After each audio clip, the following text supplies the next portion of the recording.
নারীদের অধিকার তখন আমরা পাবো না, আমরা নারীরা বাইরে কাজ করতে পারবো না। আমরা এখন নারীরা বাইরে কাজ করি, পুরুষরা কয়জন কাজ করে, কিন্তু তার চেয়ে নারীরা আমরা কাজ করি বেশি। আপনারা সবাই এখানে কেন আসছেন যদি বলতেন? এখানে আসছি ঝালমুড়ি খাওয়ার জন্য। শুধু ঝালমুড়ি খাওয়ার জন্য হোটেল লেগাইছি না, এখানে তো ঝালমুড়ি খাওয়াইতেছে। এই যে অনুষ্ঠানে কেন আসছেন? অনুষ্ঠানে আসছি, ভালো লাগছে তাই, তারে ভালোবাসি এর জন্য।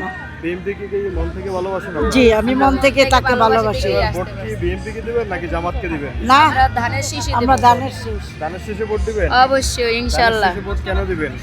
আমরা তাকে ভালোবাসি এবং আমার বাবা মা তাকে অনেক অনেক আগে থেকে ভালোবাসে, তাই আমরা ওইটা শিক্ষা পাইছি। শুধু ভালোবাসা দিলে, ভালোবাসার জন্যই কি ভোট দিচ্ছেন নাকি দেশ এবং জাতির হ্যাঁ, উন্নয়নের জন্য? জাতির উন্নয়নের জন্য সে অনেক ভালো ভালো কাজ করতেছেন, আমরা দেখতেছি।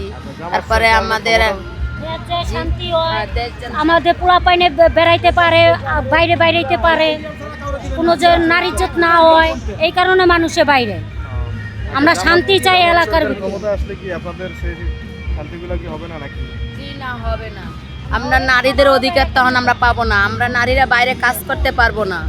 আমরা এখন নারীরা বাইরে কাজ করি, পুরুষরা কয়জন কাজ করে, কিন্তু তার চেয়ে নারীরা আমরা কাজ করি বেশি। সরকার তো বলেছেন যে উনি ক্ষমতায় আসলে নারীদের জন্য কর্মস্থান ভালো ব্যবস্থা করে দিবে, তাদের ডিউটি 3 ঘন্টা কমাই দিবে। সেই এটা বিষয়ে ভোটের আগে সবাই বলে, ভোট পাওয়ার জন্য, বুঝছেন? এই কথা আমরা বাংলাদেশের ই করি নারীরাই না। বেশি কাজ করে। হ্যাঁ, পুরুষরা ভোটের কয়জন জন্য। আমরা আমাদের সংসার চলে এখন নারীদের উপরে। তার মানে আমরা বলতে পারছেন যে বিএনপি সরকার আসলে হ্যাঁ। দেশের উন্নয়ন হবে। আপনাদের- জি, আমরা নারীরা বাইরে কাজ করতে পারবো। ওকে, ধন্যবাদ।